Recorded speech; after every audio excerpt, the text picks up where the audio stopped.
Giants lose to the freaking Rams. Philly wins again. Okay, welcome everybody to our second meeting of the month. I'd like to start.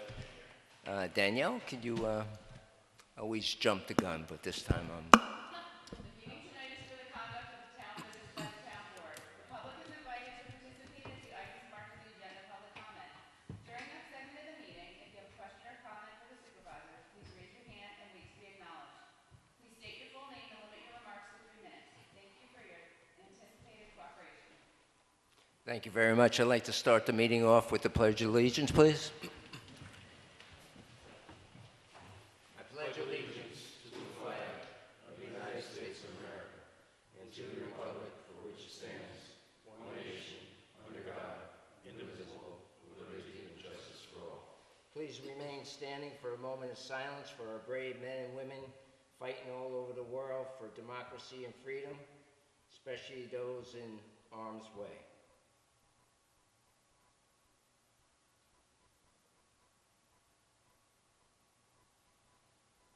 Thank you very much.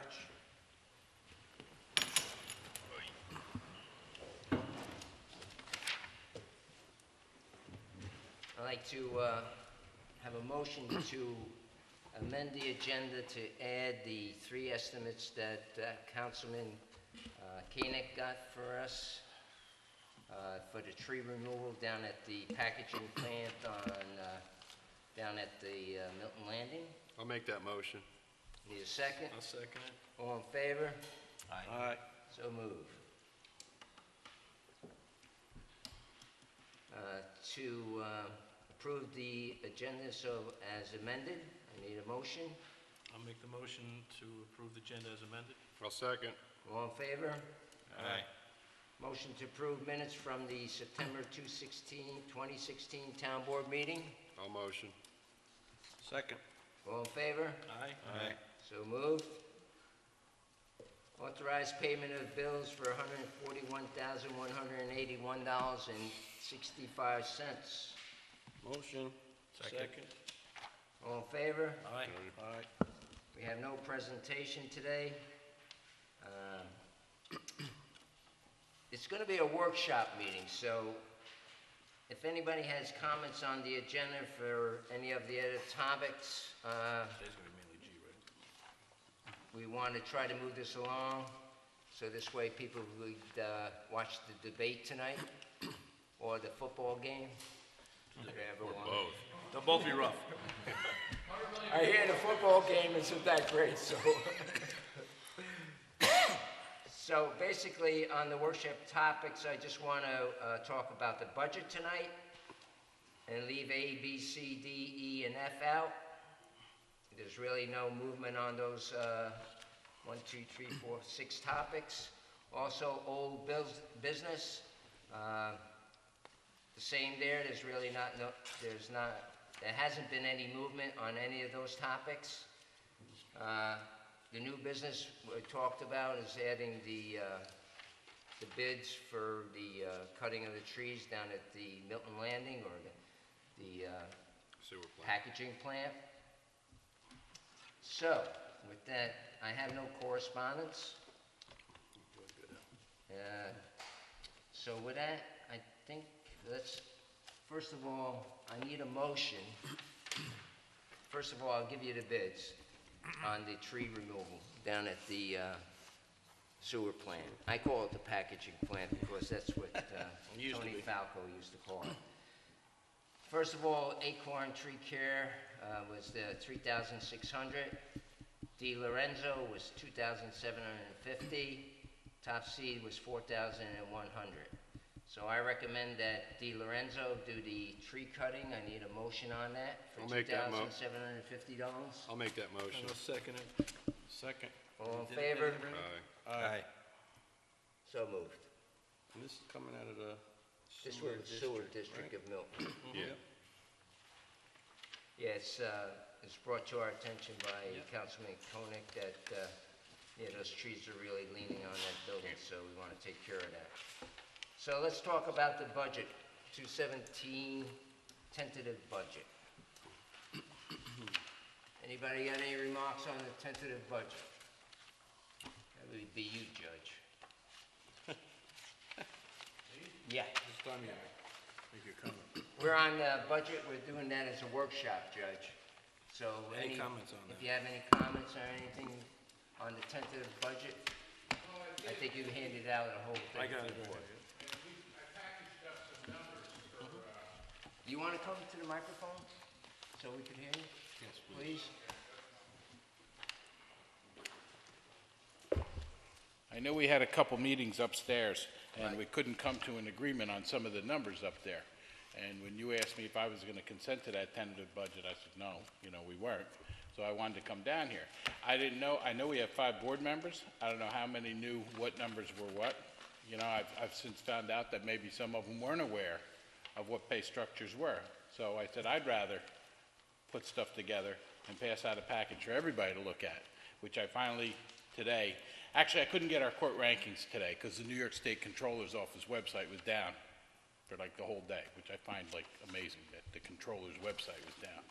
But in 2012, our ranking out of 1,236 courts was 225. And we're a little town. We don't have an interstate, we got one state highway. So to make, we don't have an interstate or many state highways. The more state highways and interstates you have, the more tickets you'll write, the more revenue you'll write. Their rankings are based on revenue, funds collected. Not necessarily funds turned over to town. They go by funds collected. Because depending on whether you have a fine with a $93 surcharge, or when you have 25 and the town gets all the money on the 1201A, so they justify it a little different ways how they figure it out. But 225 on how many towns? 1,236. 1236. That was in 2012. The numbers I have on the front page will indicate to you guys that we had a big change up here about in 2011. And Councilman Molinelli knows because he sat in the back of the other courtroom with me one day when I was a defense attorney and said, where'd those 10 people go? They just got dismissed. How come? Because there was no officers here. A couple weeks later, I'm back in court again in the back of the room talking to Councilman Molinelli about the time of day or whatever, and 19 people walk out. And he says, what's that? I said, that's 19 cases that walked out. Remember that prosecutor job I was telling you about? The first ticket would have paid for the prosecutor, who, by the way, was probably going to be me. The other 18 you would have collected on. So shortly after that, the town was hiring prosecutors, and then you're not looking at any losses. In other words, 99+% of charges written in vehicle and traffic law end up with some kind of disposition other than a dismissal. You don't have 1% dismissals anymore. I don't think you do at all. Back when I first took that job as a prosecutor, most prosecutors would only do the state trooper tickets because the state troopers at that time were not authorized to come to court and negotiate their pleas anymore. So either the judges had every case to a trial with a state trooper, or they were just throwing them out because they weren't going to be here till 2, 3 o'clock in the morning. We changed that a little bit in this town. When I went back and talked to the town about a figure, I said, give me a different figure, and you know what? If a town guy doesn't show up, I'll take care of that case. If an NCON guy doesn't show up, I'll take care of that case. And if the sheriff doesn't show up, I'll take care of that case. So now the prosecutor here in Marlborough, the 2 that we have, will cover any case. You had to get a letter from the district attorney's office authorizing them to prosecute on them. We've gotten them letters years ago. They stay in effect and they're good. So that started to bump up and work things a little better so there wasn't magic dismissals going on for everywhere that there was. And they weren't magic, they were just no-shows. It was the way of the world back then. If the officer wasn't there on a day of trial, you get thrown a case out. You still do. But with a prosecutor, you don't get that far all the time. Because if the prosecutor makes an arrangement with a defendant, they put it on the record that night, they take care of it, the case is done, you gotta try and collect the money. That sometimes is a different story, but at least the case is disposed of in a non-dismissal type manner. So we went through all that. And then in 2013, I got elected in November 2012, so 2013 we started cleaning up some stuff. And we found a lot of old cases. So the numbers in 2013 look very high because that year I probably put an extra 28 or 2,900 cases on the docket that were cleanup from filing cabinets and, anybody who was around that knows what I was cleaning up. It was a lot of old stuff. And since we did double the numbers, instead of having 55, 60 on a traffic night, I had some nights where the girls were saying, you sure you want to have 105, 110? I said, yeah, put 110 on. Let me get done in a couple months instead of dragging this out forever. So we had a lot in 2013. 2014, things kind of settled in a little bit. Towards the end of 2014, somebody had a finding difference of opinion with me, and in 2015, some of the numbers went down a little. Can't say exactly where that was, but there was somebody else that felt like fines should be lower and different things should happen. It wasn't necessarily on my Wednesday, but it happened. 2016, the numbers I have prepared for you right there are 317,000. That's money collected to date, 597. Actually, that was at the end of July.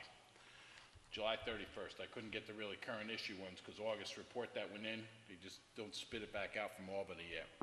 So all I could do to come up with an estimate on what was going to get turned over with the town was divide that number by 7 and then multiply the monthly number by 12. With that, figuring it out, we're going to come up with 317, should be this year's intake. So we've gotten quite a bit busier. And the end to the town should be, if I used last year's numbers and the same numbers again, somewhere around 125. The open cases, they vary. I tried to explain to Al the other day. I said, I don't think anybody really knows how much volume goes through here. I mean, on any given day on a traffic calendar, there's probably 100 people a week will come in here. Now, this week's going to be an exception. Dan didn't have court last week, so he's got to double up on his traffic night. So he's going to have 100 people in here tomorrow. He'll have 100 on his calendar. He'll get 80, 85 that'll show up out of 100 throughout the course of the night.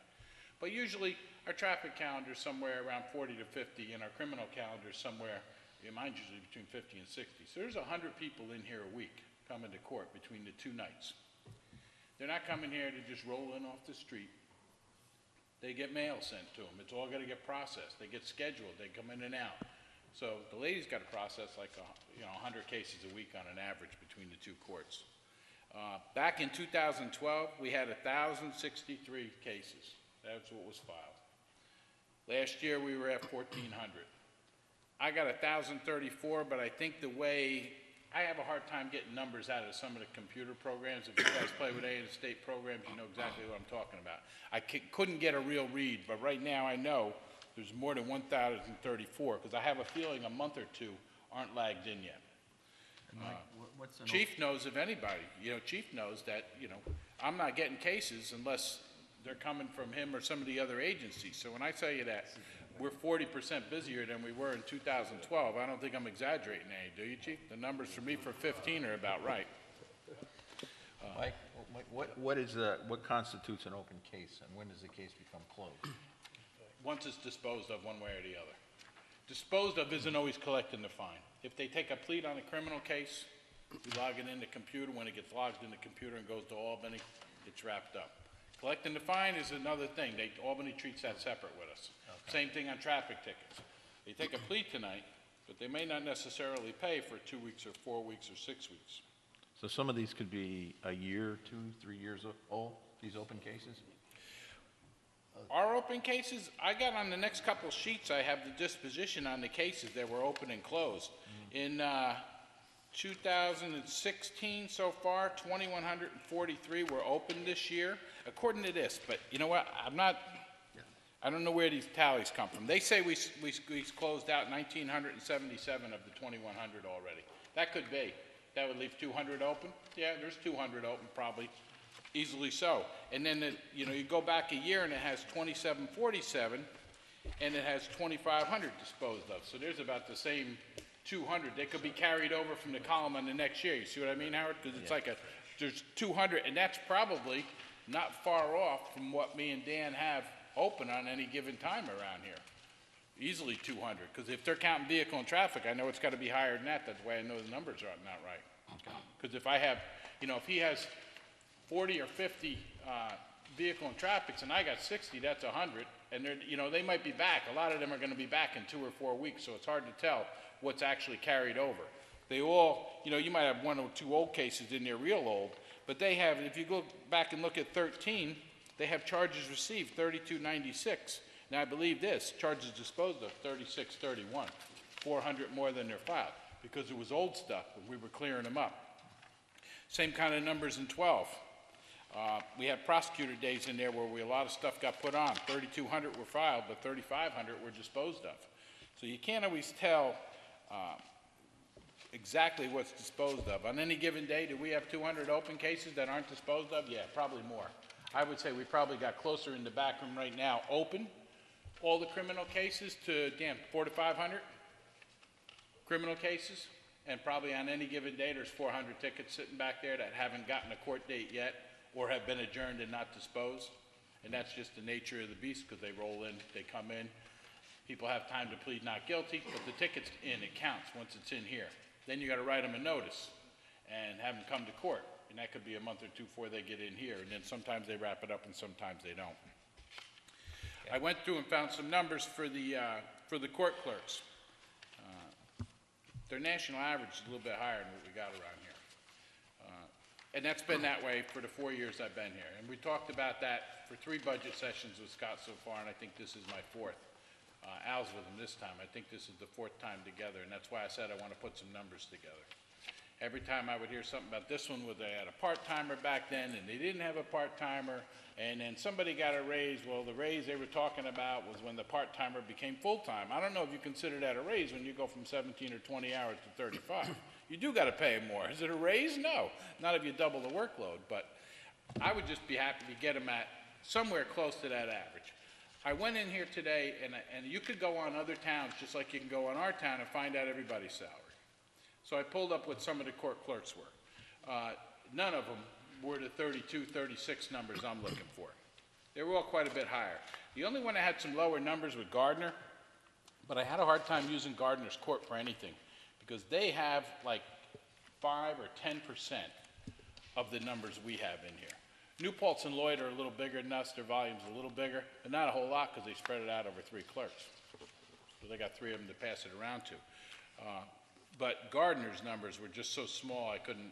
They have 5 cases on it, and I when you want to come in, I'd come in once a month for that. I'd come in once every 2 months if I had 5 cases on it. So I have some documentation in the back there for you guys to look at, see where they all came from. Some of them I marked 2nd and 3rd clerk because it was the 2nd one or even the 3rd one that they hired. You see the numbers I had on the sheet on there.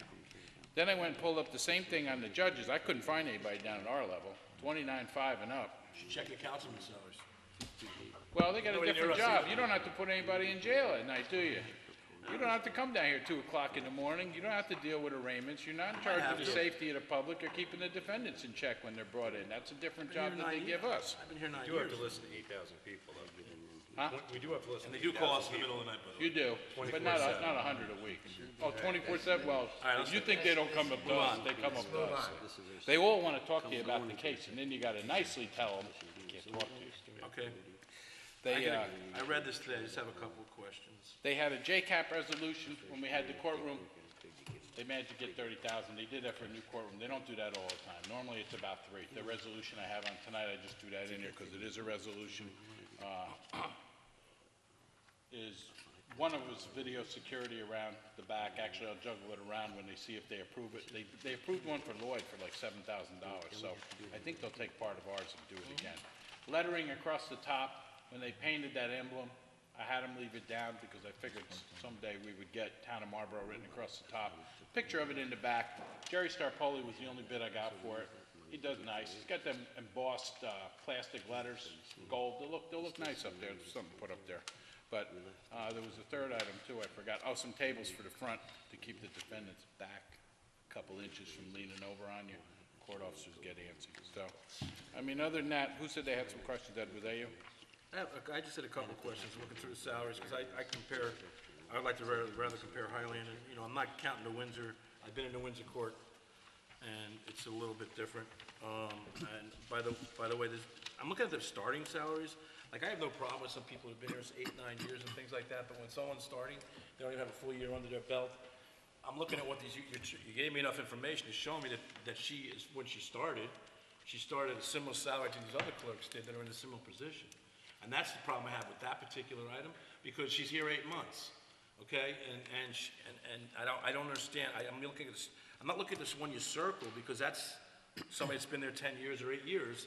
But I'm looking at what that person started at, and in the small towns, like you're saying, they did start at a lot, very close to what she's making now with her increase, less than a year in. You got even our own clerk started at 29. I don't know. Ulster. I got Saugerties here at 30, 567 she started at. Correct, am I correct? I don't know which page you're on there. Okay, it's on page, Page of Saugerties? just the page that says Saugerties, yeah, there's a 1 of 1. She know, went, that's what I said. and she went There's no over, page number. she went over a 5-year period from 1, 2, 3, 4, 5, 6 years over to 8,000, that woman did. I don't know her. I'm just talking about where she started, and that's where this person is less than, and I don't want to pick on one person, but I'm That's just saying, okay. they're a starting person, they don't even have a year in the system, and people that only have a year in the system in these other towns, here's one in Newburgh. Now, Newburgh is obviously bigger than us, and I even know who Dorrego is, and she started 31027. 6, 7 years ago. I understand that, but she's starting now, and here's the one thing that I have a problem with, and I don't have a problem giving people raises, but I'm telling you right now, when I give somebody a job, if somebody comes in and interviews me for a job, whether it's the police department, whether whoever it is, they know what the pay is. They know what it is. When you go in the public, you're working for a town that has a budget, they know what they're getting paid. They can go outside and make more money if they'd like to. I understand that. But at the same token, they know what our budget constraints are. So if they're looking to make more money, maybe they're in the wrong situation. But when they were told what they were starting at, they knew what it was going to be. And they know if they've talked to anybody in the town, we're at 2 and 3% raises at most in other departments. If I'm wrong, somebody No, correct that's me. contractual, usually with the unions. Yeah, but I'm just, even with the other the departments, yeah, we secretary and usually stuff, follow. it's the same Yep. thing. So what I'm saying to you is, when she took the job, did we promise her she was gonna go up $3,000 in a year? I don't know. We never promised anything. I'm just looking at asking. comparable departments in the town. I see some other assistants in here at 36,000. There's some longevity, yeah, that's right. But if the You're talking average about- median salary is 39,000, you advertise it, doesn't mean you can't get people up to close to a median. No, but here's my situation. When she took the job, she knew what her salary was, correct? Everybody in this building that took a job knew they were salaried, and Correct. everybody got substantial raises at one point or another, I've been here somewhere over the years. Michael, I've been here for 9 years, and I've never seen anybody get more than a 5% raise. Never? I'll I'll be back in 2 weeks. You sure you want me back in 2 weeks with that? Took on additional responsibility, Mike, that's all I'm telling you. Everybody does. If they take on additional responsibility, and that's why I agree, and I've said this for many times, I agree when someone takes on additional responsibility, that's why you're talking about the one situation here, it should be a stipend. So when that responsibility goes away, the stipend goes away. It shouldn't be part of their salary. They were gonna book for $8,000 for part-time help, because they were ready to do it. I was covered out of their 8,000. You're missing my At all. point. I'm listening to you, I don't happen to agree with you, that's all. Okay, Ain't no but don't, problem with that. and that's fine, but That's I'm what gonna. makes the world go round. And I'm not saying I don't agree with some people, I'm not saying I disagree with the whole thing. I'm not saying everything you present that I disagree with.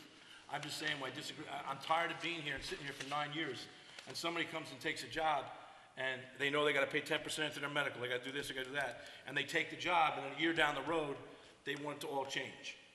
Okay? That's what I have a problem with. So, Mike, thank you, Ed. So anyway, So- the median salaries are 39. I wanted to get them at 32 and 36. Well, thanks for this, No, first of all. Yes. Very informative. Good information. I wish we would've got it earlier. As you know, what we did was, when we sat down, and I called you up this afternoon, we wanted to give both clerks 5%. And I thought, you know what, that's pretty generous. We took the 8,000, we took that money out of the 8,000, that part-time thing, and so we talked about it, myself and Scott, and I'm letting the board know, is that we didn't want to use the whole 8,000 up, because next year, things are going to change, right?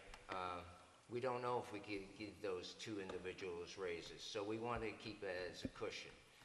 Next year, you know, for instance, this year, our health insurance went up $100,000, even more. We had to go to a higher deductible. So I'm not crying the blues to you, but I'm just saying that we kept the judges at this 27,000, and we handled the part-time, we distributed it amongst the two clerks, 5% each. That gives one clerk $34,806, and the other clerk $31,500. I think the board's been generous doing that. That said, I know a lot of people are not going to be happy. This is a tentative, you know, down the road we're going to do more cuts. We want a certain percentage, we're looking for the taxpayers. And that's that's what all I have to say is we sat down, we talked, but I think in today's environment, if you gave somebody 5%, I think, I don't know. If I got 5%, I'm at 15.5 now. I think you're plus the 2650 But I knew what I was doing my getting into. numbers, you know? But I understand what you're saying, and I totally appreciate all the work you've done, because it's, you know, this brochure is like, it educates us somewhat. And Al, I would like to say that I'm not totally against, I'm not on board with what you're exactly saying either. All right, I'm not on board with the person that's here less than a year getting more than 5% raise. At the same token, I know for a fact, because I'm liaison to the judge, that I know that the second court clerk did more and above and beyond because she was training people and doing things in the court. And I think she deserves to get more than the person that's just been in there for a year. But the person that was in there for Less than a only less than a year is, according to Judge Jackson, has done an exceptional I'm not doubting that. job. I think 5% is So, good. Both of but them. that gives her, Both you of know, them.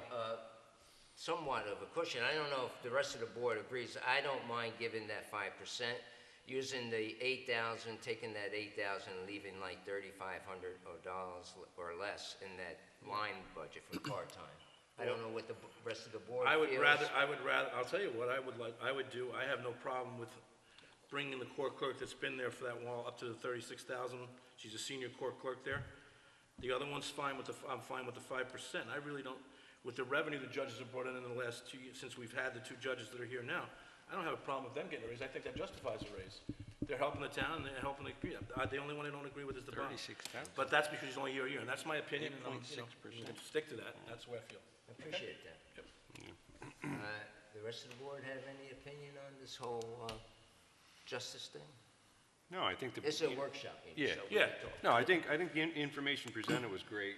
I want to thank both of you while you're here for doing what you've done to the court system. When I started, it was still a little bit rough. You know, you were getting through that rough water. It's running smooth. Your revenues are good.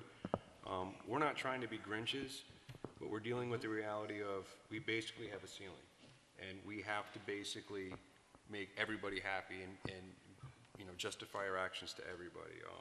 Your clerks probably are great, but a 5% raise is pretty significant in this day and age coming from a municipality. I mean, It's a pay cut from the salary of the one that walked out in 2012. So we don't want to go back. we don't want to go back. We're not going to go Everybody back. says they don't We're go not back, but going there. you're Yeah, not the but one that you know didn't what? get the pay. We're not Even going there. even I wasn't here then, and I've been here for 9 years. I think I was in the audience at that point, but Not what I'm even. saying is there was, It was before that. was it? Yeah, It it was was over probably 9 years ago, Yeah. because I wasn't here. Yeah, okay, yeah, so it was way before that. But what I'm saying is that I think, you know, the budget, you know, the numbers that come up, you know, they might not be what, to everyone's expectations, but I'm telling, I think they're very favorable towards the employees, as much as we can be, and that's my opinion. And again, thank you for the hard work, and you're doing a great job, but there's only so much we can do, sitting here. Okay, so am I set? I mean, just remind them too, like Al said, you know, healthcare went up $100,000 this year. I wouldn't know about Each that. person, And it's no, gonna you go don't up. get that, but the, you know, the clerks have opportunity to I have will, healthcare. January. It's a fine line, you know, we've been through this how many years? It's a tough thing. Do I agree that maybe some of these numbers, if I'm on the other side, I'd want more money? Absolutely. But I think I agree with Eddie, when, you know what you're getting into when you take a municipal job too. It's not just the salary. You have to add in the benefits, you have to add in your retirement, you have to add in your pension, that most people that pay their salaries do not get. And if they do get it, they have to pay for it themselves. So you gotta also understand, there's other spots than just this salary that we're looking at that Oh, cost. I understand that. I'm just So- comparing it to some other No, I get positions you. in the building. I in the building. agree. I mean, but again, just don't look at the number of salary and say that's all they're getting, because they do get more. And if we have to go through every other county and every other township and compare what they get paid to what our other employees get paid, I bet you would see quite a big of a difference in those numbers too. Feel free to present So, me with a package. I have done that before, and we are I'm all, not bad at it. all our, I would tell you this, all of our employees, including this board, gets paid way less than most municipalities in this district, in the county. All of us. So it's not just the court, it's not just the board, it's not just the police, it's not just the building or wherever. We are one of the lowest paid municipalities in the district, and I will say that. Well, you could thank yourself So- for that, though. I mean, Well, but yeah, what I happens, understand that, listen, I get Absolutely. it, but don't cry to me when you're sitting in the We're not voting crying, seat. we're not I crying. know, We're not crying. so we're not crying, but the thing is too, you know, a lot of these salaries that you put out too, it's harder now too, because that, and we talked about this many times. The cap they put on us now has, like, tied our hands. To give a 5% raise I is know, you really know what, tough. if I was well over a cap, I would see it, but I'm only using 8,000 that's been budgeted already. But it's not Yeah, just well, you, we gotta do the whole. Yeah, you got, what you gotta do with it. So right now, we're looking at, you know, to get where we wanna be, we have to find $100,000 in the budget right now to cut. Yeah. So we're not looking to add, let's put it that way, we're looking to cut. And the hard reality is next year. $100,000 is a lot of money. Yeah, you heard Al say that health insurance went up $100,000. Well, there's probably gonna be 17% increase next year. Every year that's going up, and we can't control that. We're fighting that every single year. Yeah, we're not carrying the I'm not blues, up. we're just giving you No, we're the not crying you the facts. blues, I'm just saying I'm that this not is up, so challenging. I Well, wouldn't know, my budget didn't go I'll up. give you, I let's understand. give you one last We're thing. trying to I'm on keep the ours- same 8,000 I've We're trying to had. keep Talk ours the about same your way little too. meeting you had with your, Well, I went to a meeting with other municipalities, I would say and I can that, tell you, you know, I go to the supervisors meeting up in Kingston. It's once a week. And I can't tell you how many towns are struggling, laying off people, cutting bare bone because of this 2% tax, right? Levy, or whatever, 2%. Cap.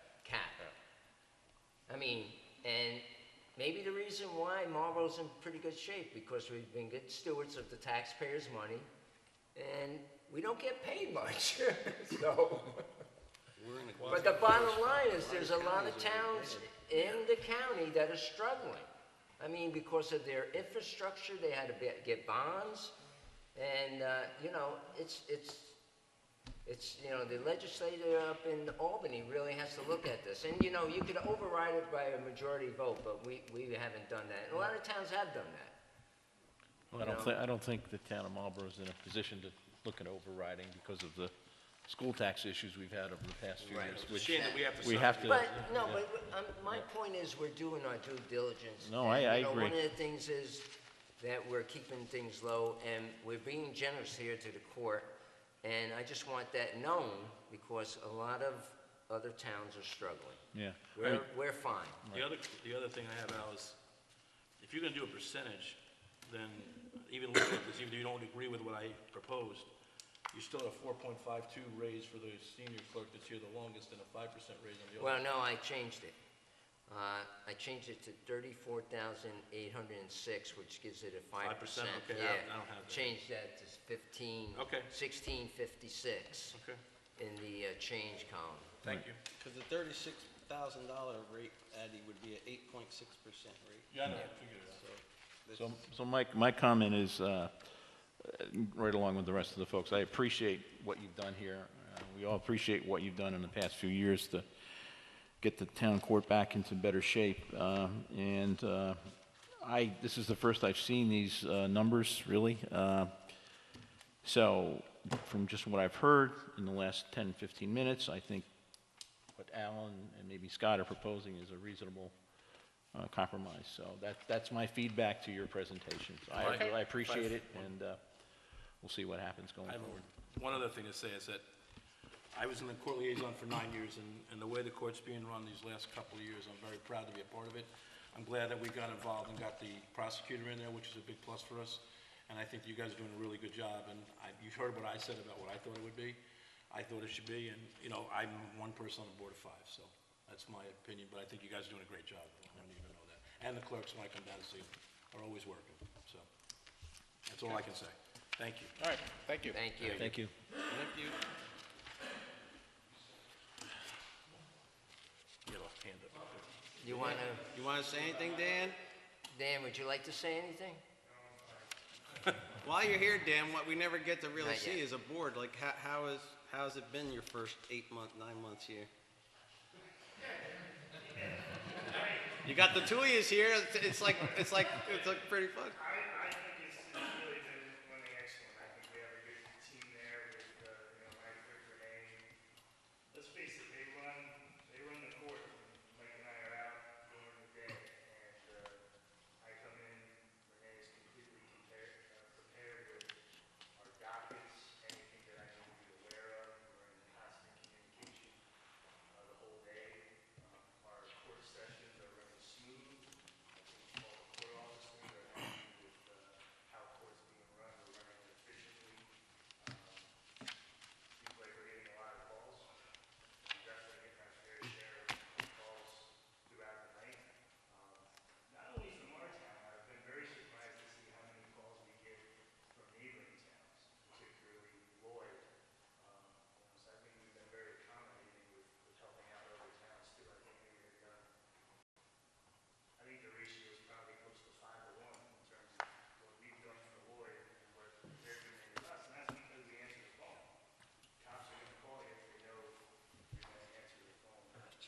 second time you kicked me. The 8 months has been very, 9 months now, I think it's been running very, very smooth. I do visit the court, and it is running very smooth. I'm very proud of this Marlborough court. And that really is a function of the clerks. So, asking for these raises, I understand budget constraints, and maybe I don't understand budget constraints. I've only been here 9 months, and I have no idea what you guys go through, what other departments are asking for. But these girls work very, very hard. And working hard doesn't necessarily equate to how much money you deserve, because a lot of people work hard. But just need you to appreciate what they do in there and the volume of work that they do. And I didn't think we needed a part-time clerk because we have 2 people working in there to capacity. Renee, for example, I know I don't work as much with Michelle, but a lot of times they're working more than the requisite hours, and they're not putting in for it. And they do the extra mile. I know Renee, she goes the extra mile, and that's what makes my job a lot easier. I come in for the arraignments, I come in and prepare for the cases, and I do what I've been allowed to do. But it's been a great experience so far, and I think the court's in a very, very good position. Thank you, Dan. Thank you, Dan. Thanks. Sounds like Appreciate it. we need to exact a levy on the town of Lloyd. 5 to 1. That's a little crazy. These are for arraignments, you're talking. These are for arraignments at night, in the middle of the night? Middle of the You night. guys are answering the call for Lloyd, the arraignments? Yeah. Because Very often, you call directly from the dispatcher. Sometimes they call us, Lloyd, again. But So you have, they can't get a justice. They have Rizzo and they have I don't know what kind of Terry on-call Lane. system they use. We all miss calls sometimes, but we get, maybe because of you, I'm not smart enough not to answer the phone. But I think before I'm awake, I'm sitting here, so maybe that's something I got away with experience. oh, you do it here, you don't have to go to Lloyd, at least. They bring them right in. They're waiting for me when I come down here, so. Yep, state police call sometimes. It's our own dispatcher, which, I'm here gladly answering the phone. I think we have a very good relationship with Jerry's department. All the men are very good. And I think we have a good working relationship there. Good. Okay. Thank you, Dan. Thank you. Thanks. Thank you, both judges, doing an excellent job. Jim. Jim, we're gonna take questions afterwards, all right? crazy. You just think about what you're gonna say. Very well. Chief, you want us? I don't really have a lot to say about our budget. We went through our budget meetings and, Where are we going to? Oh, you got a lot to say. Well, Give me that. You said it already. He I said pretty it. much said it all in emails to you guys, so yeah. Just for the Most- public, you wanna just, Do you have something we're supposed to be looking at, Jerry? No, I didn't bring anything with me. Okay. the emails, did you read his emails? Yes, I did. No, Yes, I did not. To be honest with you, I didn't realize we were gonna have a public session like this. Otherwise, I would've brought lots of documents for you. Okay. But most of what I would've brought was exactly what I shared with you already. Right. Most of my budget is contractual. There's not a lot we can do about that. The only thing I do wanna say is, this is a good year for us. Some of the negativity that we suffered this past year with loss of employees, at budget time comes around as a reward. What I try and say about that is, some of the guys we lost were max pay guys. The guys that we hired came in at either 1 or 2 year steps. So this particular year, we are saving a lot for 17. We're saving a lot in budgetary restraints in terms of contractual obligation to the full-timers, basically. So with that savings, we were able to keep our budget, at least when we started, our budget was $500 less than it was last year. That was inclusive of purchasing 2 cars. We had some email rhetoric back and forth about the cars and the reduction of the fleet and stuff like that, and you all understand my opinion on that. After our meeting with Scott now, we found some other areas that we didn't spend as much money as we thought we did in 15, and we were able to shave that a little bit. So to my recollection, we were about $1,700 under last year's budget. I think it's a budget we could survive with. I think- Under, right? Yeah, he's Under last year's budget, yes. With, get it right in front Just of want to make sure That's that they. with 2 cars, Where it correct. says under. With 2 cars. So, I think we did a lot of scraping. I mean, in reality, I think somebody less attentive to the budget, would attempt it, and I know you guys are good and would never got away with it, but they would have attempted to leave it just the way it was, and we would have had flush money. But we didn't. We cut back. We're looking to get the 2 cars that we were scheduled to get. In order to do that, I realized we were gonna have, if we didn't have these changes in salaries, we would have had to come up with additional funds, which would have made, I don't know, I didn't do the numbers, but maybe a 12% increase in our budget.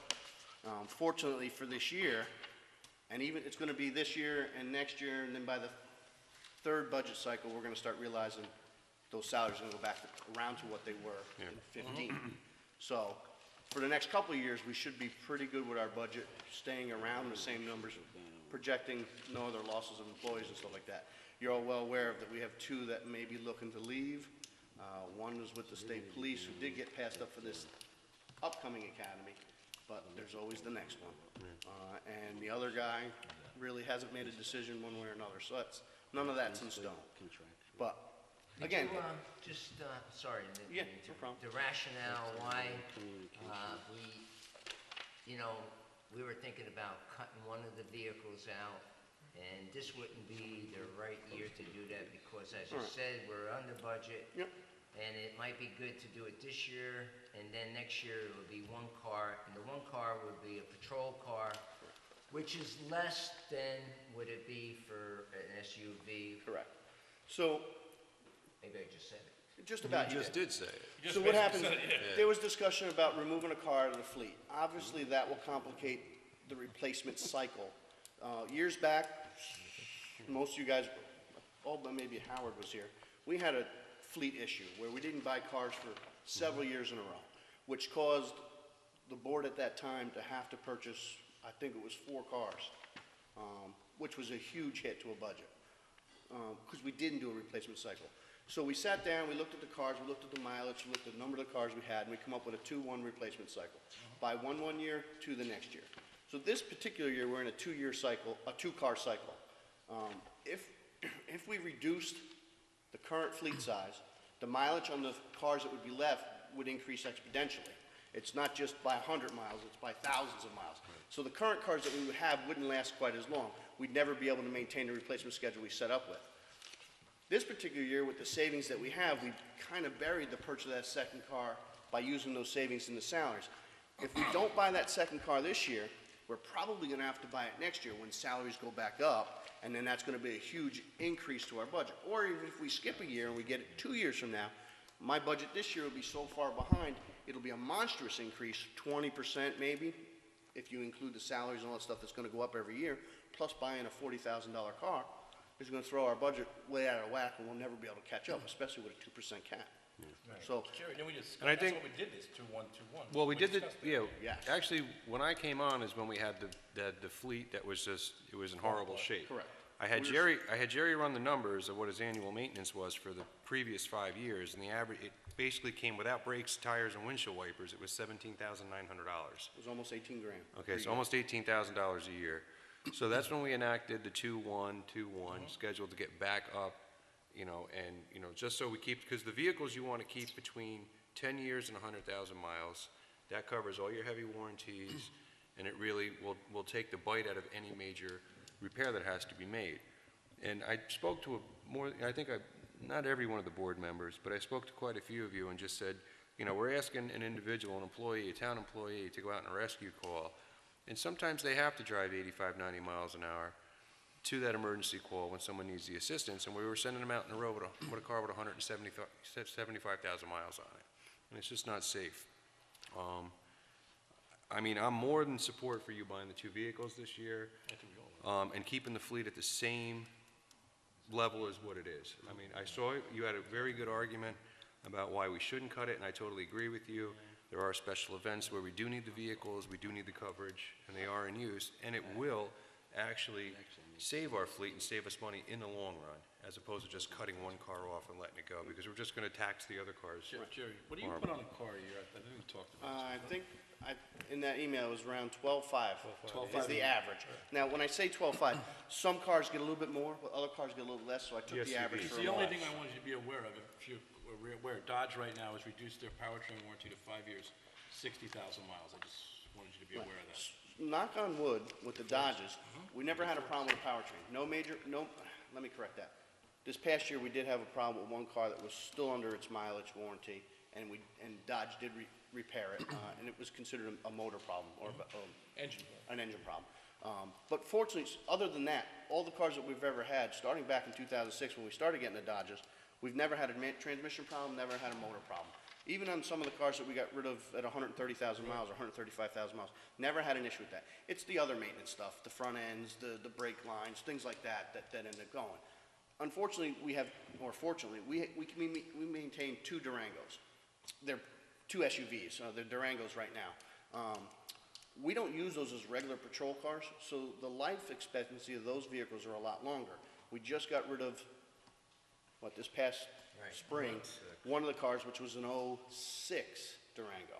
Right. And getting rid of it in '16. That's a long time for a police car. The other one's an '08, and we're getting rid of it, hopefully, come this spring probably.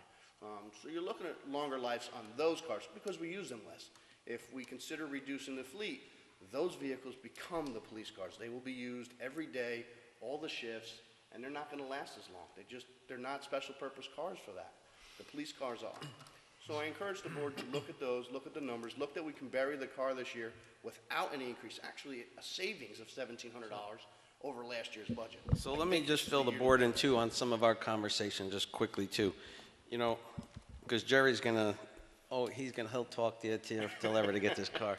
But, you know, originally we talked about maybe possibly reducing, possibly cutting out the car. You know, the board, we've all talked about this.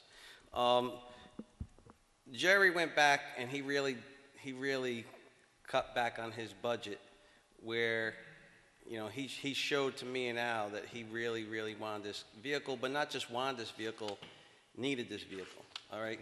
The vehicle that's going to be replaced, like you said, is almost getting close to 10 years old. It's rotting out on the bottom. The other vehicle that's actually going to be replaced is the chief's car. Again, that vehicle is actually close to 8 years old now? It's 2010 with 100,000 miles. 7 years, it's going to be 7 years. So, and that was a recycled car. So the two vehicles that are going to be replaced this year, if we choose to do this, will probably last close to 10 years each. So these are not ones that are going to have to be recycled out, you know, every couple of years because they're not used as much if we stick with the current plan. Once we do this, and me and Al sat down, we crunched the numbers, we can probably go on the one car rotation instead of the 1-2-1-2, where it really screws up our budget every year. And then every other year we're having this conversation. Right. Should we cut out a car? Should we cut out the car? Should we cut out the car? Once we get past this, it'll be, I know it was 4 years ago we started doing all this. We'll finally have all the cars replaced. Looking at those numbers with Scott now, I think we could sustain a one vehicle a year replacement. With the understanding, on occasion, there's going to be a 2-year replacement. Because when the SUVs are up, that police car that year still needs to be replaced. So when the SUV is up, it has to be replaced. Eventually it will. So every 8 to 10 years. But we're talking normal. Correct. The normal cars, everyday used cars sustain, right. will be on a one a year, which means they'll be in service for 6 years. Correct. So we're going to get 6 years out of a vehicle. Sorry, go ahead. And we'll probably be close to 100 to 110,000 miles on those vehicles. Well, I was just looking at the numbers. You said you had a little bit over 100,000 on one that's 7 years old. On my car. So you're basically doing 15,000 miles a year. 15,000. Yeah. But that wasn't So always your No, car. but not that was a uses. used police car. Well, in a police car, still, you're doing about 15,000 miles. I don't know that I'm doing that much. Not you, I'm saying your cars probably are, because you took that over. Oh, yeah, it's roughly that, But yeah. you're doing less than 15. Yeah. Jerry sent me a vehicle inventory list that I asked for. So the car 202, which is a 2008 Dodge Durango, has 100,000 miles on it. And the Chief's car is a 201, which has 100,000 miles on it. So those are the two we're going to replace. The rest are in pretty good shape. One has 58,000, 37,000, 51,000, 31,000. I don't know who car 31,000 is, 207 is doing a great job. It gets banged up. It gets banged up. It's always in the body shop. I mean, this goes back to, because we've been replacing the cars. Yeah, I you mean, know, it's a so- great job. So the two that are 100,000, we're gonna replace. This will bring your two Durangos to the new body style then, right? Correct. We I have mean- a 16 and a 17 Durango at this point. This goes into play, We're talking 8 years again, we before- started doing a lot of this Good job. 4 years ago. It's not just the police department. I want everyone to know, it wasn't just in the police department too. We've done this with Gail's fleet, his vehicles. We're getting them in and out, so when they do come to end of life for our service, we could actually sell them and get something for them at the end of the life, rather than the usual $200 or $500 that we were getting for these vehicles. Now we're actually getting thousands of dollars for these vehicles. So there is a plan to this, again, and then going towards long-term next year, we will be able to cut that line down over $40,000. Correct. Next year, which will now pay for the raises and all the things that are gonna come into play next year. So it's also looking ahead for the next couple of years. So you're saying we're gonna get to a plan where we're replacing one car every year? Yeah. And then occasionally, in maybe 8 years, you're gonna have to do is 2 cars. When the SUVs come due. Jerry, why do we need two Durangos? Some of the newer police cars that we're getting are all-wheel drive, and they're phenomenal in the snow. Right. Until you get about 4 inches. Then they start snow plowing. Because when they made the cars all-wheel drive, they didn't change the stance of the cars at all. You can't, because they're Z-rated cars, they're made for speed. So once you start increasing the height, you lose your stability, therefore they won't certify them as police cars. So they kept them slammed to the ground, which is great, and the all-wheel drive is phenomenal, but as soon as you get 4 or 5 inches of snow, the lower air dams become plows, and you literally plow through the snow and cause damage. So you have to have the SUVs, because you have the height clearance in order to patrol. We also use the SUV to tow the light trailers. I mean, we could get away with one for the purpose of towing, but we use them for the light trailers. Equipment. Hopefully the But speed then- trailer, if I can ever convince you guys to go with the funding options, but But when we have inclement weather, you're reducing road patrol to just one vehicle if we only had one. we would, yes, it would be three guys in one car if we had enough snow on the ground, correct. And the guy in the back couldn't get out. Yeah, the guy in the back can't get out. You have to maintain the 2 SUVs. It's the only way it works for our type of policing in the countryside that we have. It's not very often that we have off-road applications that we have to go on, but if indeed we do, we have the ability to do that. You So, can't take a so police car off starting the next pavement. year, we'll be on this one vehicle plan Yes. every year? Yep. Say that again, Tom? Starting next year, we'll be on the one vehicle? If we go with two vehicles Well, this year, you're saying? Technically, starting in 18, because in Yeah. this is 17's budget, so yeah. I'd buy Yeah, well, this that's what I budget mean. as 17. Next year's The budget. next year's 18 budget, we're talking about. 18, one 19, car. 20 is a 1 year per year, one car per year replacement plan is what we're talking about. Right. And then at some point in the future, maybe 8 years, maybe 10 years, we'll have to trail the mileage on those cars. We're eventually gonna have to replace two, because those same police cars still need to be replaced, but the SUV is gonna be up. But they last much, much longer than the cars. Howard, there's the two vehicles, the SUVs are 16s and 17s, so you're looking 7, 8 years out down the Yeah. road before you have to replace them. Thanks, Chief. Any questions? Any more questions for the chief? Okay. Thank you. Thank you. Thanks, Jared. Thanks, Jerry.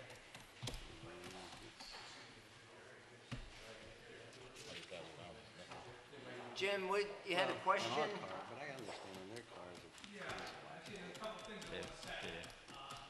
Number one, it would be nice if You're you going page 0 to number 60 these every day. so that I could say turn to When you're page going 0 to 5 60. Yeah, wrote that's, it into I know. we'll get to that. to talk about. Just tell which budget we'll do, we'll go from there, right? What are you looking for there? What do you want? What are you looking for, James? I just wanted to mention that in 2016, you reduced the hours of the people at the transfer station partway through the year. So whatever was budgeted for them in 2015 to 2016, that number was probably a little bit lower. And if you continue with those same hours in 2017, that number would probably be lower. We're well aware that the fees got increased. Yeah, he did. So the contractual expenses are going to be increased. What we didn't know at the time that they were doing that was that they were going to increase the size of the receptacles that materials are put in. So there may actually be fewer pulls of hopefully that will help.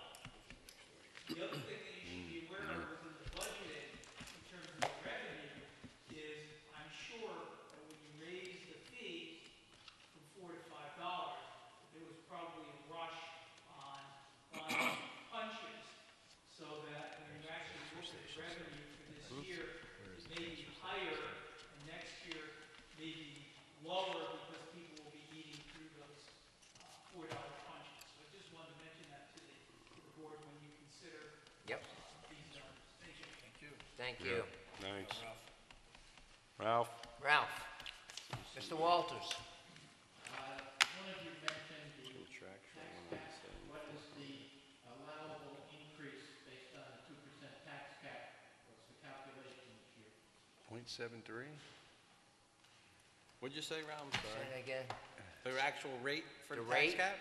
It's like .73 or 6. We all know is 2%. Right, Right, It's a formula. right. right. What is our, We haven't got the exact number yet. That's why this is We the haven't tentative. got that from the IRS yet. We have not got it yet, not from the IRS, from the state. State. right? But there's an RIS number there too, right? Next question. They're all One of connected. you mentioned that health insurance went up 100,000. I'm looking at the code 9060 in the A fund, and it says that it went down $5,824. changed- Decreased a little over 1%. Because we changed Where are you plans. getting an increase, or was your 2016 budget wrong? There's 3 different lines for healthcare, Ralph. Yeah, Ralph. You're only looking at one. Right. If I looked at the other ones, and it's still not a 100,000 increase.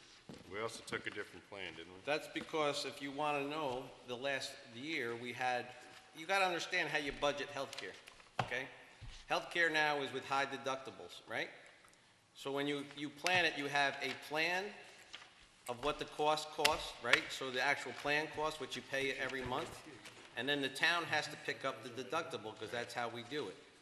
So you also have to budget for the max out-of-pocket that you could pay if everybody uses all their deductible, right?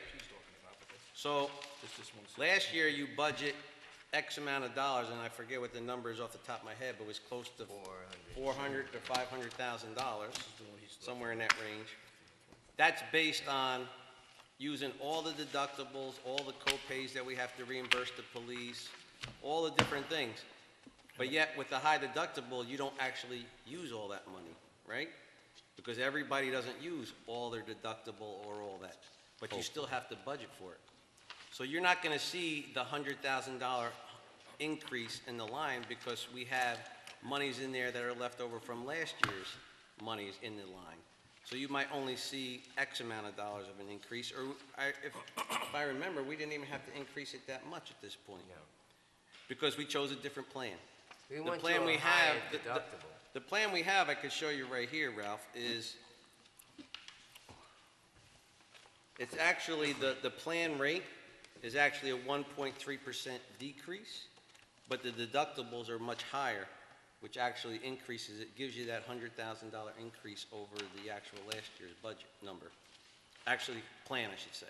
So I believe what you're saying is, you're buying health insurance with a 1% or whatever increase, and because the deductibles, when a participant goes to the doctor and has to pay $40 now instead of 20, you're reimbursing them the 40?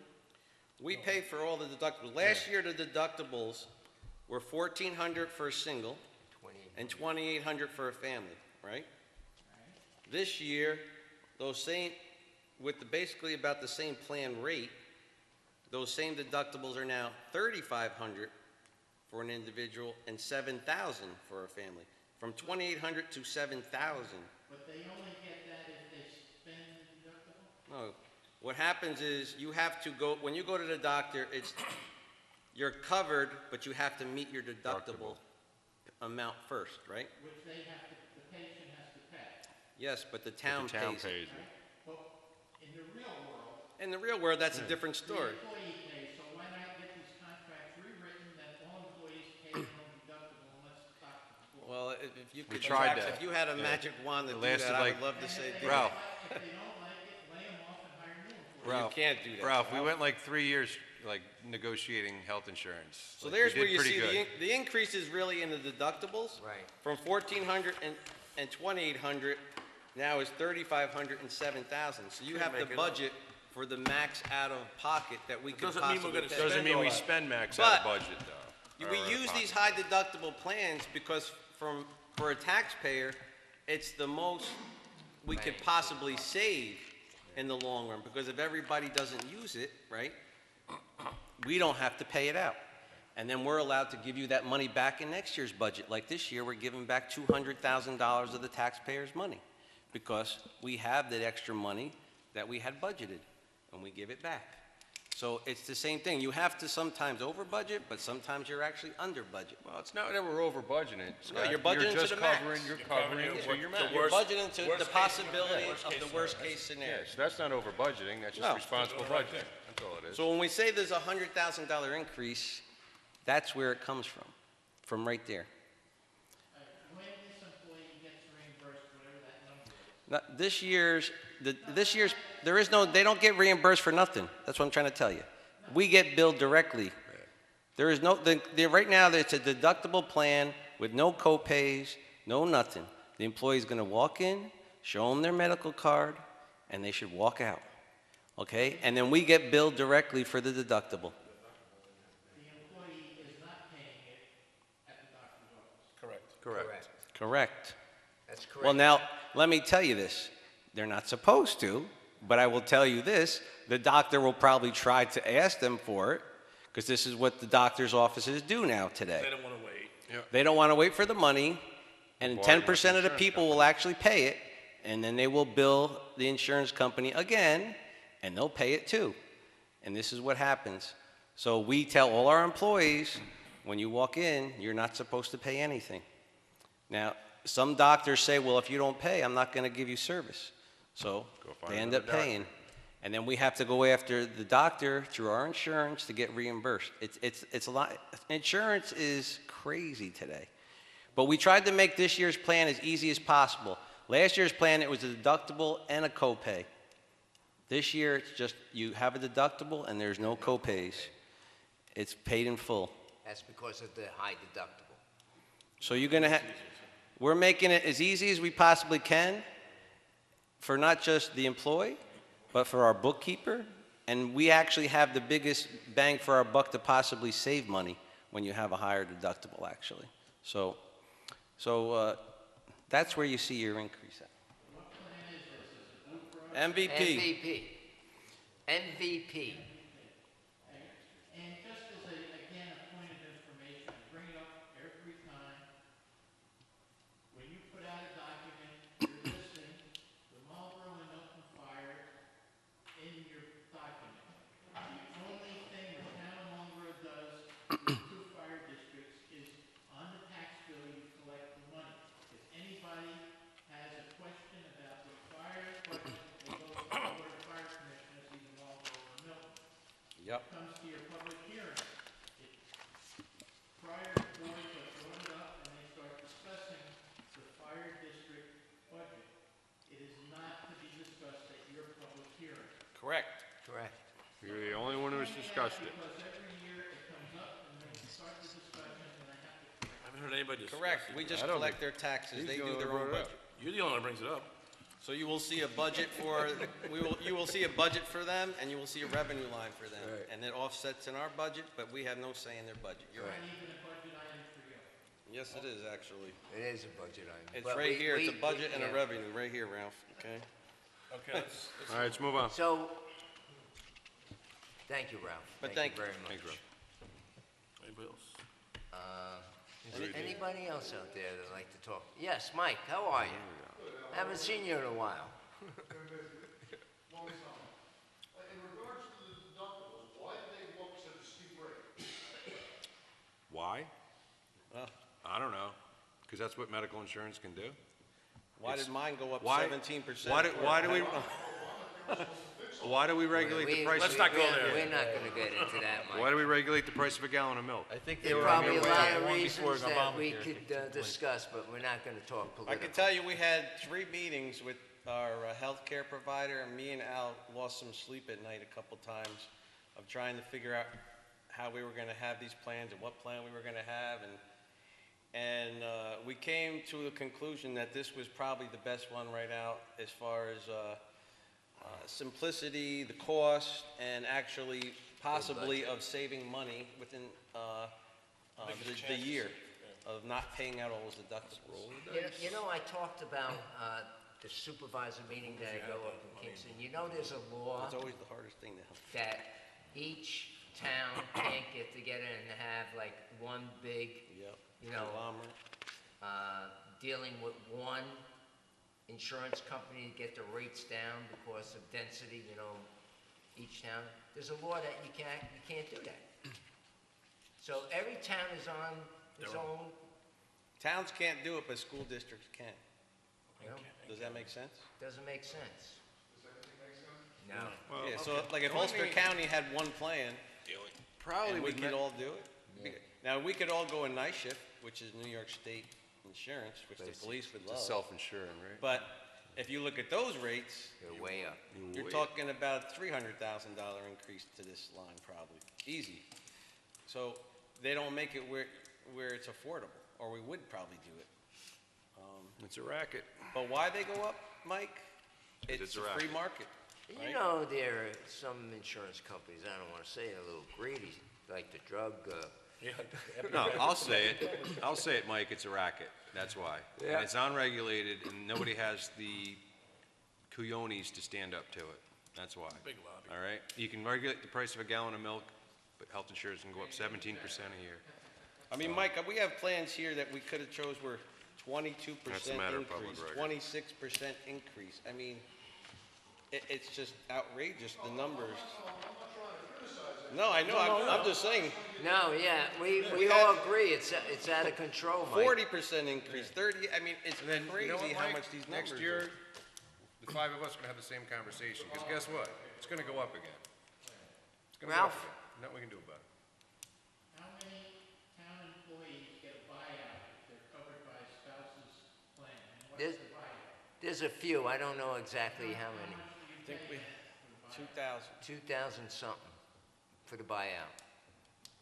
There's a few people on the highway, I think, in this town hall that take the buyout. I don't know exactly how there's many, but they do take it. I wanna There's a say few. 3 or 4. There's 3 or 4, I think. Okay. Anything else? You have a question? Are you okay with that healthcare? Is there anything on the board's mind that they would like to discuss? Nah, I'm in good shape. we're good down here.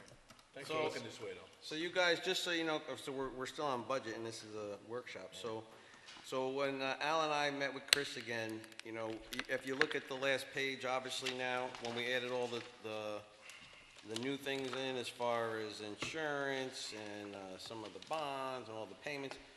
So the last one I sent you prior to this was 2.5. We're at a levy of 3.41. And a rate of 0.29, right? Is that what it is here? No, the rate's over here, I'm sorry. Yeah, it's 0.29. The rate's at 1.09. So even at that, even at a levy of 3.41, when you take out all the things that the tax cap doesn't include, we probably still would probably be under the cap, or very close. Very close. So don't think the 3.41 levy is like your tax cap, that's not your cap. But to get down to somewhere where we want to be, like we were saying, $100,000 we want to take out of the budget, that would be anywhere into the 0 to 1% a levy increase. We would have to take roughly $100,000 out of the budget somewhere. So you could see the general side went up in levy about 70,000, and the highway went up about 30,000. That's where you get your increase. So that's the $100,000 right there, basically, from year to year. We did give back, like I said, the same thing, $175,000 in the general fund. We're giving back in tax dollars, and we're giving $25,000 back from the highway fund to offset the budget. Now, was that from our Fund balance. fund balance? Yeah. Fund balance. Still, we don't know what our projected, Yeah, Over or under is this year? On the fund balance? What's gonna be Yeah, added? on this year's budget. We don't know that. We Yeah, won't no, know that's that until, March. Probably won't know it till the year's Next over, year. actually. But, Well, yeah, but God, I always get that answer, but we should be able to forecast it a little better than that. But, not really, no. well, she yes, really, I think we could, but, anyway. Okay. But, you know, you could see there was, I just want to let you know, like, there was one line on revenue that you might say, why was such a decrease? That was the healthcare line. We went from 40,000 to 15,000 in revenue. Now, because we were being very optimistic when we were doing negotiations, that we were going to get more payments into our healthcare plan. So we had originally budgeted 40,000 at one time now, but we're being realistic that we really get about 15,000 back. Now, that number could change because, like Jerry says, we keep losing people. And new people come on, they actually do have to pay into their insurance. Yeah, we just lost 3 senior highway guys. So those guys, the new people will start paying, so it's like anything else, as people leave. 2%, 5%? They pay, new people pay 10% that are non-union. The police department pays 2% of the six-step rate, six-step pay rate. So it's a little different how to calculate, but it's almost about 10% anyway. It's just how they calculate it. It's 2% of the step 6 rate. So And the highway? and the highway pays 10%, and all the other employees take 10% new employees, right, Danielle? Danielle does. Keeping you awake? So, just briefly, if everything stays the same, which I don't think it's going to, I know it's not, if you have an assessed value, or just running the numbers with Chris, of like, say, a home of $250,000, your increase will be $22.50. Correct. If you're on the top line, like 400,000, the rate would be 7.92, assessed value, like I said, would be 400,000. Your increase would be $36. So, that being said, we're hoping to get those numbers down. I know we can, and we have some ideas how to do that, so. Okay. Well, why we just ask a couple ideas is, Okay. glad we have everybody here. So we have 2 items that we could look at and possibly reduce or keep or whatever. And 2 of those, one of them is the sidewalk and one of them is the monies in the park. So we have 30,000 in sidewalks that we still currently have in there. And we have $20,000 in the park for upgrades or upkeep. So, That's not including Scott, now- paying the person that Yeah. takes care of it. correct. Yeah. This is just Scott, equipment. yeah, We talked about this. Yeah, you and I talked about this afternoon. I mean, we really did a lot of sidewalks in Milton. There's not too many sidewalks left, if any, that need to be redone. So we just Milton, really no. have Marlborough. Marlborough, yes. Marlborough does need some work. No, that's what I'm saying. So, I mean, we could look at reducing that line as opposed to splitting it 50-50 between the 2 towns. Milton really is kind of finished with the sidewalks? So maybe we can take some money out of that, still dedicate the rest towards Marlborough Hamlet to fix the sidewalks down there. And then the other line item you said was the park. You know, we still haven't done anything with the bocce courts this year, which we're approved to do. Yeah, we're But what I mean, that work's gonna get done the end of this year, early next year. We're gonna Yeah. get the numbers. So I mean, I wouldn't be opposed to taking a little bit out of that line as well, out of that 20,000. We have right now in we the have a parks couple of budget, ideas we for have, next year.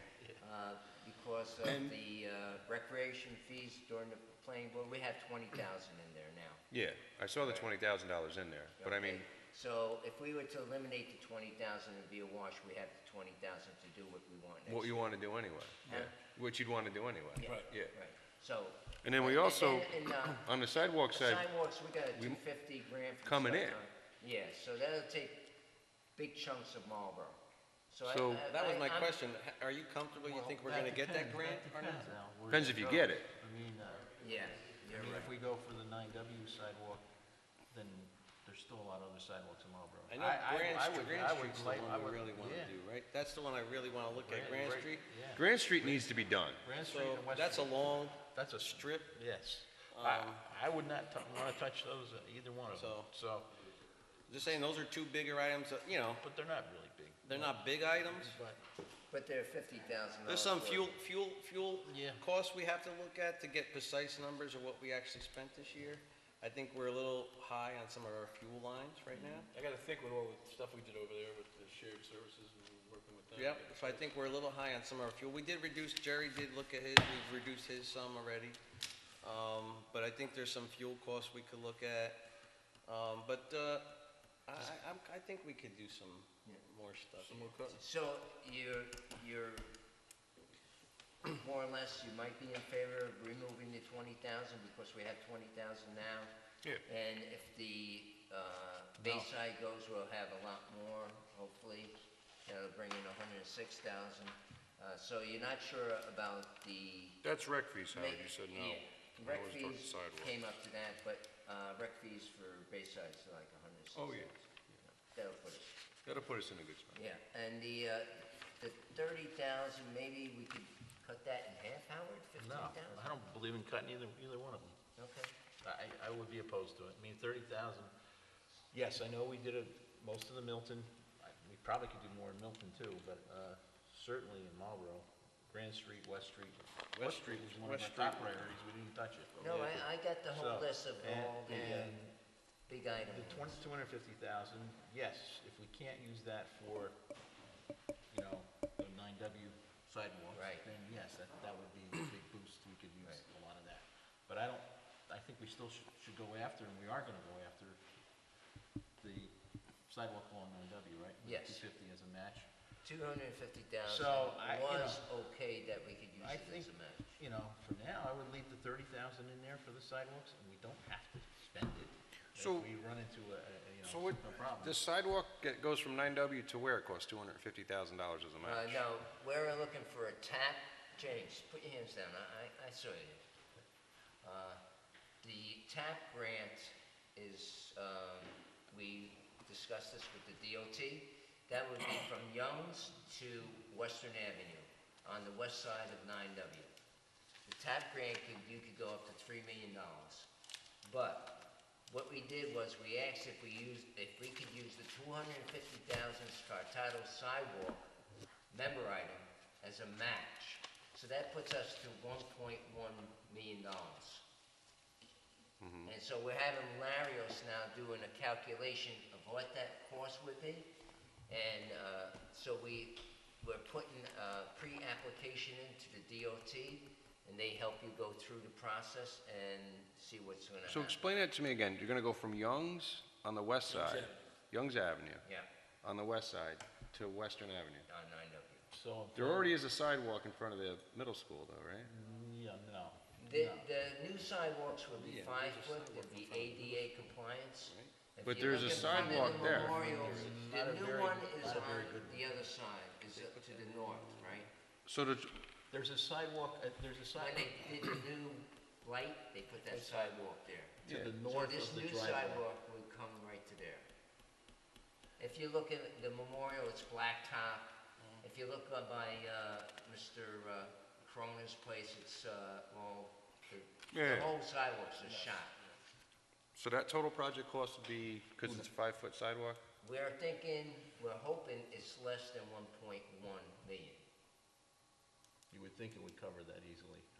But when it's a- 1.1 million for a sidewalk from, I'm still kind of like put Well, back by What's that. challenging, Alan, is Must be challenging. First of all, gotta we're be. pretty good with the row, okay? But there might be a problem in front of a couple of people that are alongside the 9W sidewalks that we're trying to replace. So I don't want to mention any names. I'm fine with not mentioning The names. whole thing is the steepness of that whole incline when you come up.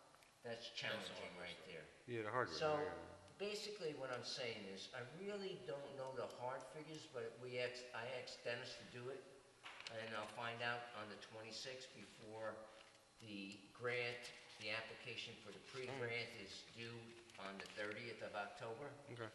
But what we're trying to do is if we could increase that money from 250,000 for sidewalks to 1.1, or whatever it takes, because this is part of the safe route to schools. Yeah, and no, I get whole all thing. that. I just, the pricing's just got me. We could build a bridge for like $1 million.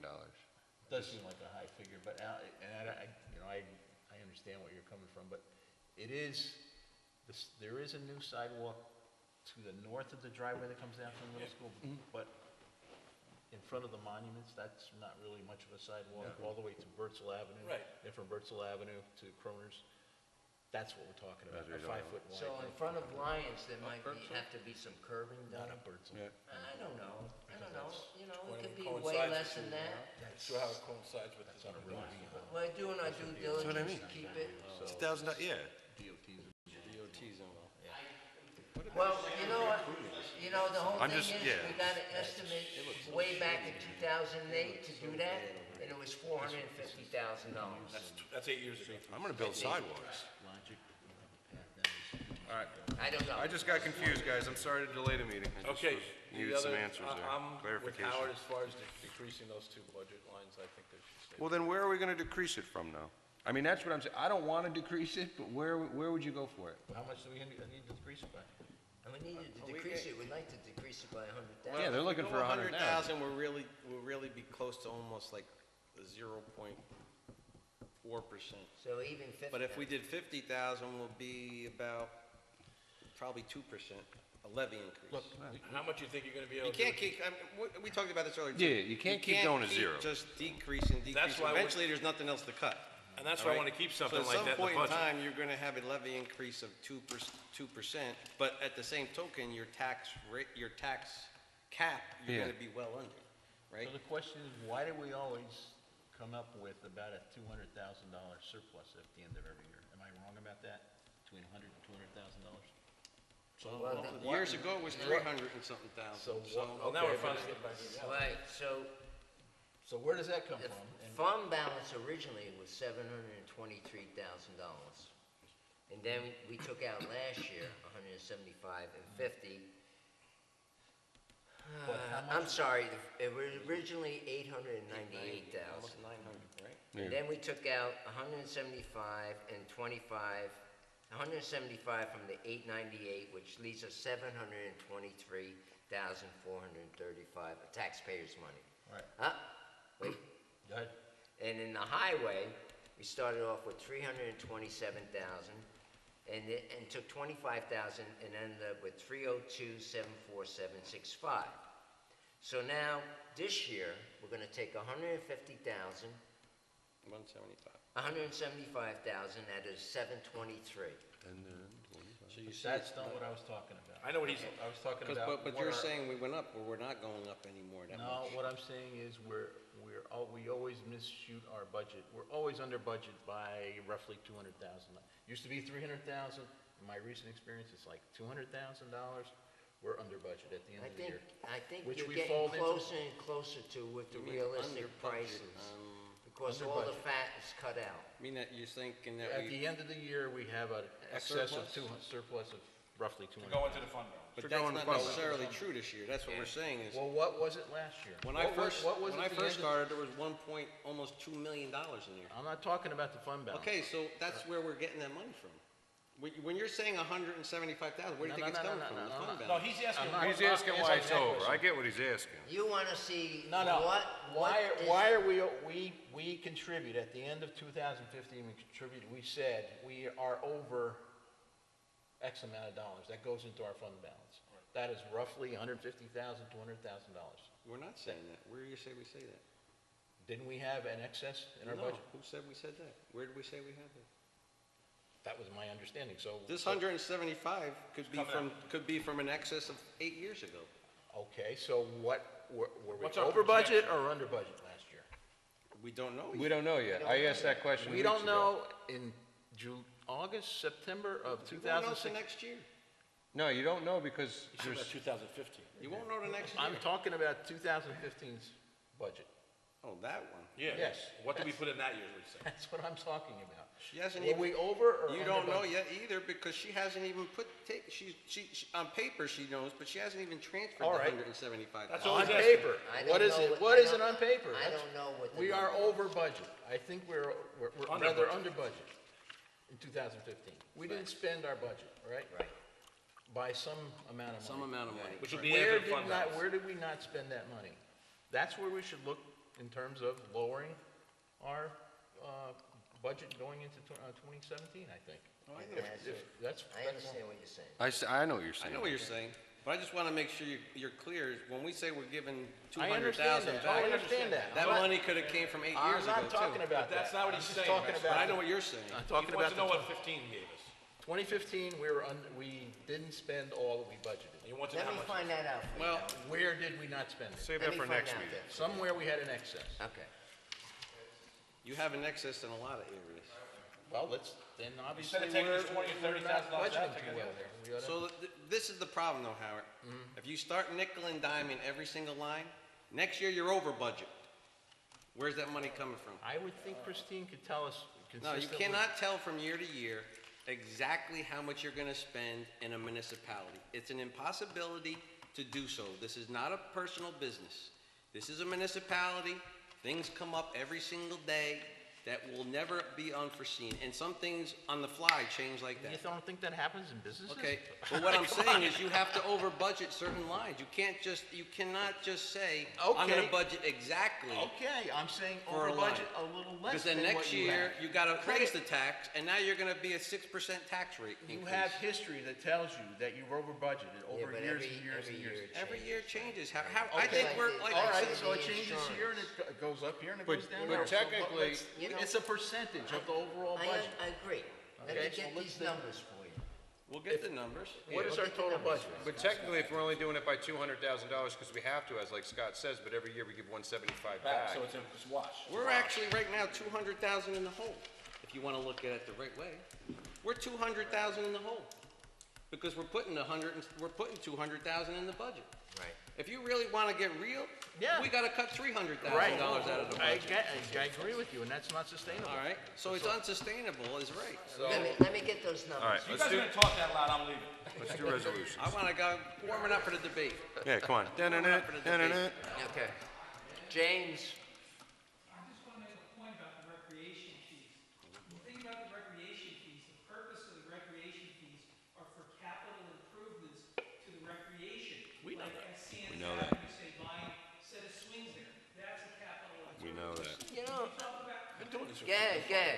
when you talk about an existing park and replacing swing sets, say there, that's a maintenance function that should be paid out of the regular taxes. And I think that you have to separate the two because the purpose of the recreation fee is not for maintenance, but it's for capital improvements to the recreation program. And I think that's the way you. Okay. All right. Okay. Thanks, Jim. Thank you. We've been doing this. Let me get Okay, I'm sorry. Good night. Ralph. Two additional things. I'm looking through the revenues. And I do not see, I believe the school district is paying $25,000 towards the Yes. transfer of the gas station. Yes. Where is that revenue coming into this budget? There's 25 grand. There's 25,000 there. I don't know where exactly it is, but we did receive It's 25,000. right on the bottom. Highway or general? Oh, right there. We're going to not highway. I don't remember. It better not go on the highway. Let's see. No, it's not It in should be highway. actually right here, though. You're right, Ralph. She might have got that on there, Ralph. You're absolutely right. Might have picked up 25,000 right there. There you go. Because it should be on our, on our first sheet right here. I mean, well, it's the last sheet in here. You're right, Ralph. She probably didn't put that on there because it's a new item. So revenue will go on the revenue sheet. But, let's see, where did we took that money out of the building fund? So Oh, yeah, it would be going back it's to going the. right back to the building fund, so it's really not a budget item. Because It's we not, didn't really, it's not a revenue. It's a fund that They're we paying took it out of back. our building fund, That we're and now paying back. we're paying back the building fund, so it wouldn't show up on our budget. That's why. And just to stick up for something that Howard is asking, at the end of 2015, all right, there's two elements that you need to know in order to figure what your fund balance increased by. How much was your budget for expenses, and how much did you actually spend, the difference between that? Of course. And how much was your total estimated revenues, and how much did you actually get in? If both of them are Pretty close. higher on what you actually spent and got in, add those two numbers together, that becomes your increase in fund balance at the end of 15. Right. All right? If one was Counting 101. pretty simplistic, yes. You can see that information. She should be able to give us 15, The actually. annual Not financial 16 yet, but 15 report she that's should. filed with the state 15 she should. controller, Right, and there's a schedule in there of fund balance Right. reconciliation, and you look at the beginning and you look at the ending of the My six numbers guesstimate- on that sheet, and that'll tell you how it goes. okay. Probably less than that. All right. My guesstimate. Thank you, Ralph. Okay, moving on, here we go. Yes, yes, yes. We're going to do the resolution. Counter rules.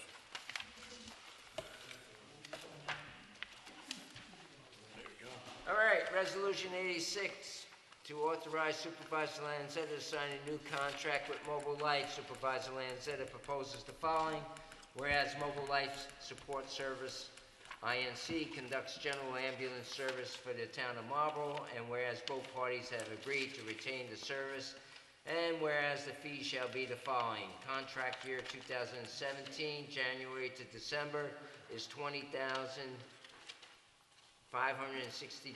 $20,563.42 per month. And contract year 2018, January to December, is $20,769 per month. That's an increase of 1% for 2017, then an increase of 1% 2018. Be it resolved that the town board of the town of Marlborough hereby authorize Supervisor Lanzetta to sign a new contract with Mobile Life Support Service and moves for its adoption. Before you pass it, you might want to make corrections. Yes. Every place where you have mobile there, you're not dealing with a gas station. Yeah, it's an E on the You end. gotta put an E on the end of all the mobiles. Nice hawk. I need a motion to correct the... I'll make a motion, we correct it. Spell mobile. So- Twice. Second? I'll second it. So moved. Sure, I get that. This guy didn't catch that. I saw it. Why did you say so? Dunkin' Donut Go delivery. ahead. Councilman Corcoran, Yes. Councilman Molinelli, Yes. Councilman Koenig, Yes. Councilman Baker, Yes. Supervisor Lanzetta. Yes. Resolution 87 to prepare and submit an application for the purpose of securing grant for monies for the court. Supervisor Lanzetta proposes the following, whereas the town of Marlborough desires to submit a New York State Office of Court Administration 2016 Justice Court Assistant Program grant application, and whereas said grant application will be for funding of the following: video surveillance, Surveillance. $697, $6,979. Courtroom sign, $790. Furniture, $277. Whereas the JCAP grant application must be signed by both town justice and the town supervisor. Now therefore, be it resolved that the town board of the town of Marlborough authorize the JCAP grant application to be made on behalf of the town of Marlborough. Now therefore be further resolved that the town board of the town of Marlborough authorizes the supervisor to sign the JCAP grant application and moves for its adoption. Councilman Corcoran, Yes. Councilman Molinelli, Yes. Councilman Koenig, Yes. Councilman Baker, Yes. Supervisor Lanzetta. Yes. He authorized himself. JCAP. Resolution 88, to approve the 2017 tentative budget. Supervisor Lanzetta proposes the following. Whereas the town board wishes to approve the 2017 tentative budget, and whereas consistent with the town law, section 108, a public hearing on the preliminary budget will be held on October the 10th, 2016 at 7 p.m. Now therefore be resolved that the 2017 tentative budget be approved and moves for its adoption. Yeah, we're still gonna do it though. We're gonna do it. Still gonna have it. Yeah. We're gonna tough it out. We're gonna tough it out. We're not like you get the day off for that.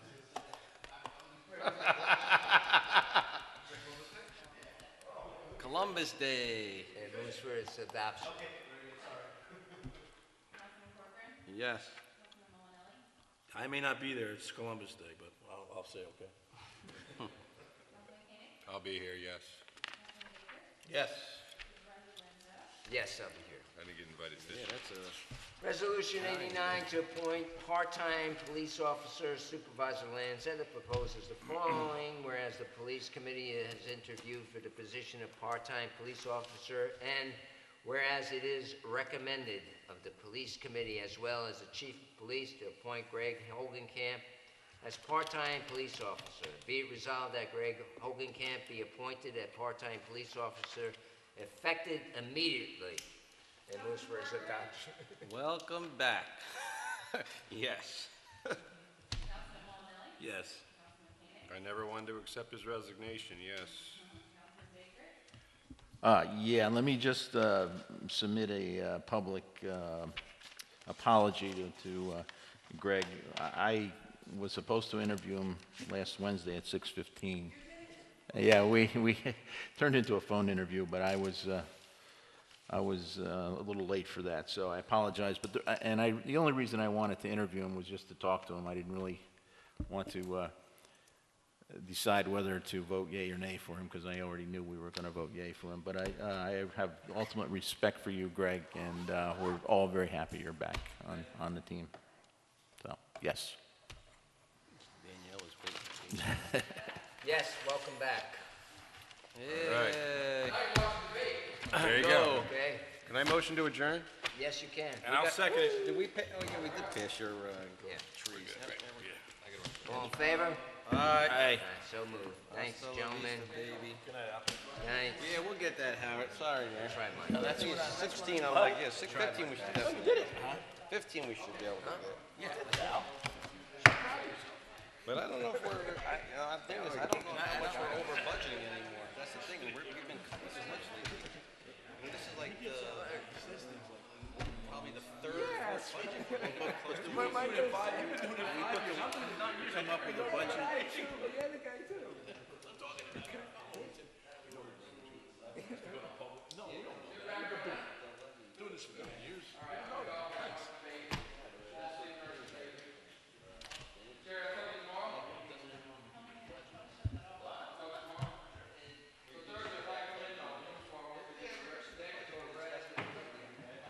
It's an unrealistic, sustainable, because eventually we'll cut.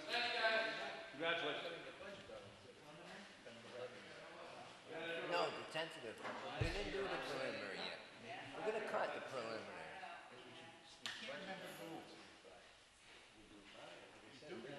Right. And then the preliminary becomes the final.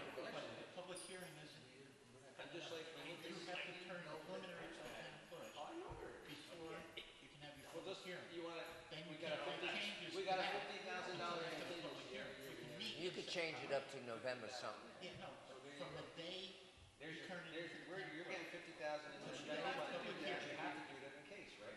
You have to have a public hearing on that budget, even though you met and said we're gonna change something else Someday there we and were here. budgeting But you can't change it until after the public hearing is closed. Sometimes we use it. There's something in the law like Yeah, that. I remember something like that too, Ralph. Yeah, there's something like that that says you can't Thank you, Danielle.